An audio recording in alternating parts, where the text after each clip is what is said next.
Assalamualaikum warahmatullahi wabarakatuh. Selamat siang Sobat Sufi dan warga Jombang semuanya. Senang sekali ya pada siang hari ini kita bisa ngopi sambil ngobrol ya bareng teman-teman Gus Durian pada siang hari ini ya. Di sini di KR 53. Mungkin yang belum tahu ya KR itu apa. Ya, kicau rakyat ya. Jadi buat yang ingin berkicau tidak hanya burung ya. Iya.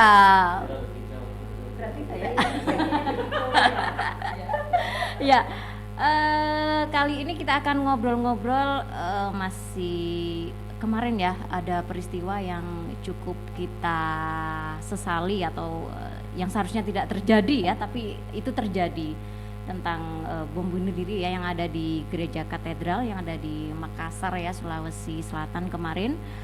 Cukup mengagetkan bagi sebagian orang, atau mungkin juga sudah ada beberapa orang yang karena bom-bom ini sudah terlalu sering terjadi ya, sehingga kadang mereka sudah lebih adaptasi. Jadi jadi nggak hanya pandemi yang kita adaptasi, tapi juga mungkin beberapa orang sudah mulai sudah biasa dengan hal itu. Kita tidak mempan. Kalau memang tujuannya hanya untuk menakut-nakuti atau memecah belah, ada sebagian orang yang sudah kebal ya istilahnya, udah nggak mempan. Kita tetap aja ketika ingin beribadah ya beribadah saja.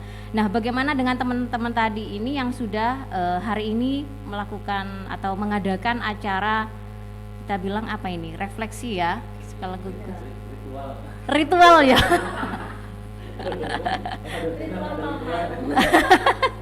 Supaya bisa kumpul-kumpul ya, tapi tetap mengikuti protokol kesehatan ya, pakai maskernya. Nah, yang tadi sudah melakukan refleksi, paling enggak dengan adanya kejadian itu apa atau sikap-sikap seperti apa yang akan diberikan atau mungkin disampaikan kepada umatnya kalau memang pendeta atau mungkin tokoh-tokoh agama yang lain yang hadir pada tadi pagi ya sekitar jam 10 di GKJW Jombang ya. Nah, langsung saja sebelumnya saya perkenalkan beberapa teman ya yang sudah hadir, teman ngopi saya ya pada siang hari ini. Enggak apa-apa ya pendeta. Yang ikut ngopi bersama saya di Kedai Sufi kali ini. Ada pendeta Tri Kridaningsi dari GKJW Bongsorejo Dewa Jombang. Ya, selamat siang pendeta, siapa panggilnya? Ida ya. Panggilannya pendeta panggilan. Iya. jauh nih. Iya, ada pendeta Ida, kemudian ada Mbak Susi Indraswari. Ini nggak ada kaitannya dengan Bu Susi yang mantan Menteri Kelautan ya. Ini adalah dari Gus Durian. Oh, paling enggak biar nggak malu namanya sesama Susi gitu ya. Kemudian yang ketiga ada Mas Edi Julkarnain. Ini kayaknya yang paling ini ya, khusyuk kan karena pakai kopiah dari Ahmadiyah.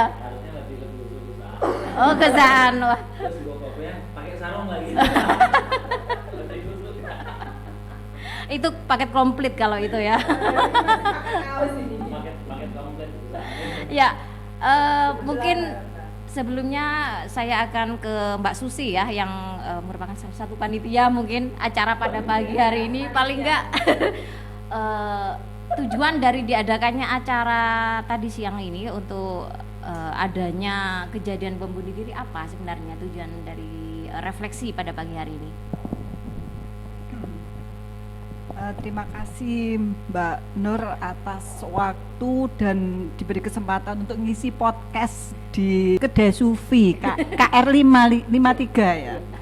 KR 53 tempatnya lumayan lah.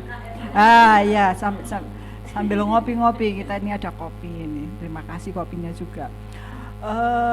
Tujuan kami itu ya mungkin Mas Edi ada benarnya ya, ada ritual ya, karena setiap ada bom kita ada acara kayak gitu. Sebenarnya kalau saya pribadi sih sangat malu Mbak, sangat malu kok dari Islam lagi, dan Islam lagi gitu kan ya. Meskipun yang tadi ya kemarin itu MUI bilang tidak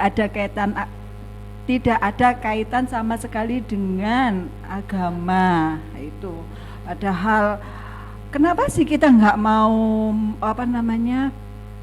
mengiyakan, iya itu dari kami gitu kan, dari Islam yang melakukan itu yang amat sangat kami sesalkan. Saya pribadi sangat menyesalkan karena kemarin saya juga melihat secara langsung pernyataan dari Sekjen kalau nggak salah ya, karena kok gini gitu, perwakilan dari Islam kok ngomong kayak gitu terus, dan diiyakan sama Presiden Jokowi gitu, nggak ada kaitannya dengan agama gitu. Sebenarnya ya harus kita akui, dan mungkin pun teman-teman non Muslim, teman-teman Kristen, teman-teman Katolik itu sudah terbiasa ya, benar kata Mbak Nur tadi, sudah terbiasa dengan hal-hal seperti itu ya, karena terlalu sering gitu kan. Terlalu sering ya.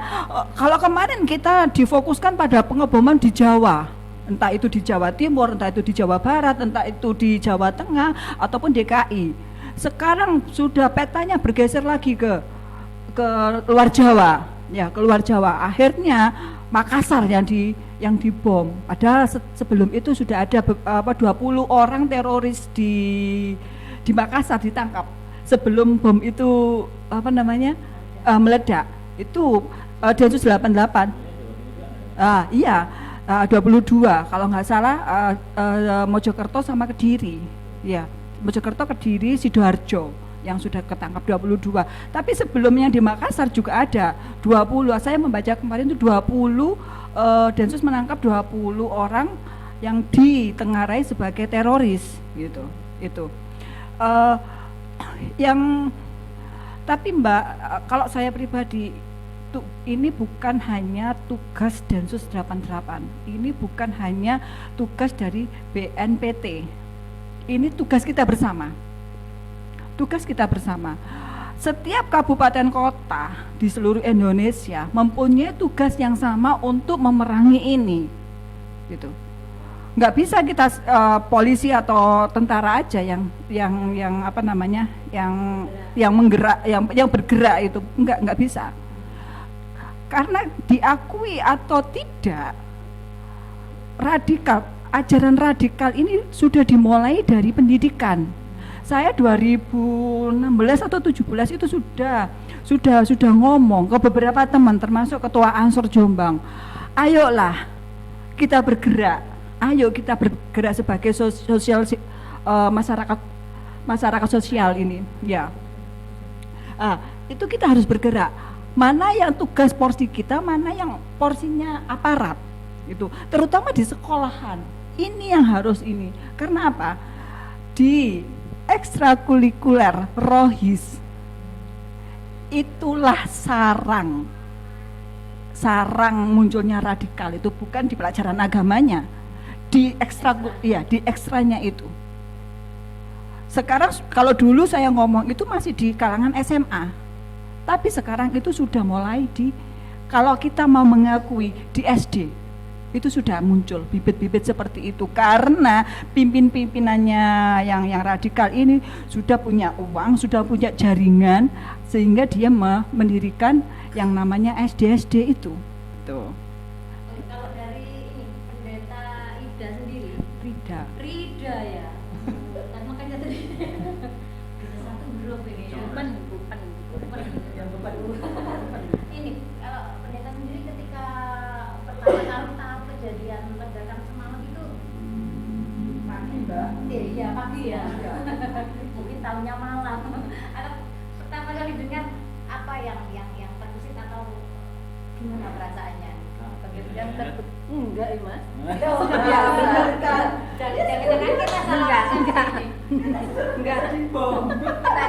Bukan. Saya ingin ngomong bahwa baiklah kalau teman-teman merasa bahwa memang yang Kristen itu seolah-olah jadi tempatnya untuk mulai gampangannya ngebom begitu Jadi sasaran gitu jadi ya? sasarannya begitu, jadi korban dan itu temepak ngono. Nggak tahu kok bisa teman-teman lainnya itu kerasan terus gini, aku seneng deh gini gitu. Tapi gini loh maksudnya iya gini, kalau yang lainnya merasa bahwa yang orang-orang Kristen Nasrani itu menjadi sasarannya dan itu adalah menjadi hal biasa bagi saya pribadi. Hal biasa yang seperti itu jangan menjadi yang biasa seperti itu, tapi ubahlah menjadi hal biasa yang yang lebih baik lagi, bukan hal biasa ngebom, tapi hal biasa hidup bersama lagi, hidup rukun kayak gitu. Jadi statement wong Kristen biasa jadi sasaran dibom itu juga bagi kalangan orang Nasrani sebagian besar saya yakin juga itu menjadi ketidaknyamanan dan itu akan menjadi ketakutan bagi teman-teman Nasrani. Itu kayak aku. Sementing aku kudu lapo gitu. Nah, jadi itu pasti akan juga menjadi sebuah ketakutan dan ketakutan itu akhirnya bisa sangat-sangat berdampak bagi mereka juga mengambil statement untuk dalam hidup sehari-hari atau kegiatan-kegiatan gereja itu bisa jadi mereka juga akan membatasi diri gitu. Jadi rentetan-rentetan yang statement seperti tadi itu bisa membuat dampak stigma sendiri bagi dirinya sendiri. Wah, iya kami selalu dibom dan sing ngebom itu wong Islam. Nah itu karena misalnya kayak tadi, iya karena mereka kalian teman-teman ini sudah memberikan stigma kepada kami dan kami pun ya wis lain aku akan membatasi diri. Itu bisa jadi akan efek secara psikologisnya seperti itu. Akan menjadi dibatasi untuk bergaul, iya. Jadi akhirnya sama-sama menjaga ya sudah menjaga jarak. Biar kalau aku tidak bersinggungan dengan mereka, aku nggak mungkin akan dibom, kira-kira seperti itu. Biar caranya. Kalau bagaimana pendeta mengkomunikasikan kepada jemaah ya, iya jemaah. Iya, mungkin kan tidak semuanya mereka beradaptasi atau terbiasa dengan hal ini. Iya. Kan juga yang mereka secara psikologis menjadi takut untuk beribadah di gereja, ada rasa was-wasnya. Bagaimana pendeta mengkomunikasikan kepada jemaat itu? Dijak ngopi. Dijak ngopi ya. Dijak ibadah wedi toh, dijak ngopi. Dijak ngopi sih. Iya, dijak ngopi sih. Jadi ada memang Mas di satu jemaat itu di GKJW, saya tidak bisa menyebutkan mereknya. Jadi itu begitu memang. Jadi ketika mau beribadah, seluruh warganya itu, ayo kita misalnya ngobrol-ngobrol dulu, begitu. Kemudian setelah itu nyaman, baru beribadah. Ada Mas itu. Enggak seperti itulah.